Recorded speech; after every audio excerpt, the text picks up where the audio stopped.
For this month's snail series, these spiritual nourishment practices that anchor intentional living, we have actually laid aside the common lectionary that we normally use in favor of using biblical texts that bring insight into our conversation around each of the 4 spiritual practices.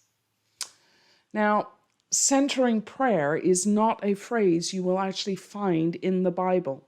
Prayer is all sorts of praying, prayers of intercession, prayers of rage, prayers of praise, prayer in community and prayer alone. It's all there in Scripture.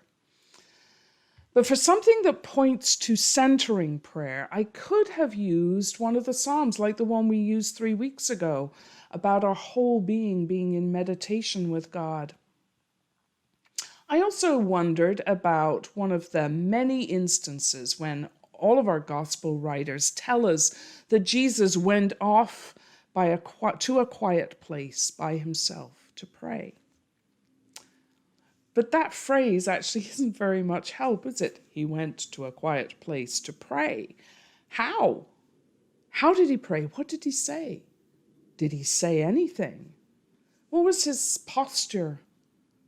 What was his purpose? What was the provocation? Was he praying for others? Was he praying for himself? Was he talking or was he listening? We don't know. Matthew's 6th chapter is the closest that we come to learning what prayer as a spiritual practice meant to our teacher, our rabbi, Jesus. Chapter 6 of Matthew is the slightly less famous part of what we know as Jesus' Sermon on the Mount. You know, the one where Jesus is like a new Moses teaching the gathered crowd about the dream of God, using words like blessed are, blessed are.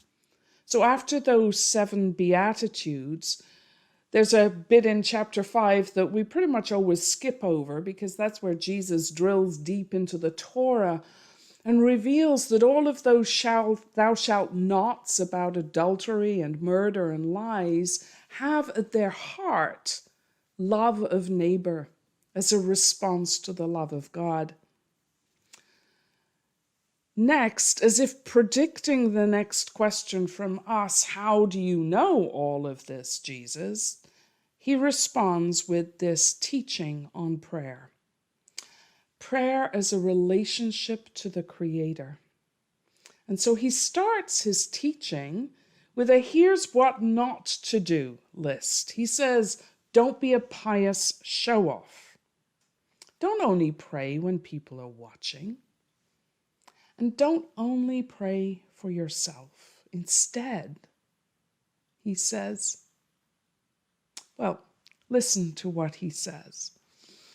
Mary Herrig, one of our congregation who's part of the Midrash group, she actually wants me to read this like I did on Wednesday night, which is to read it while also contemporizing it to our context. So this is a paraphrase of Matthew chapter 6, verses 25 to 34.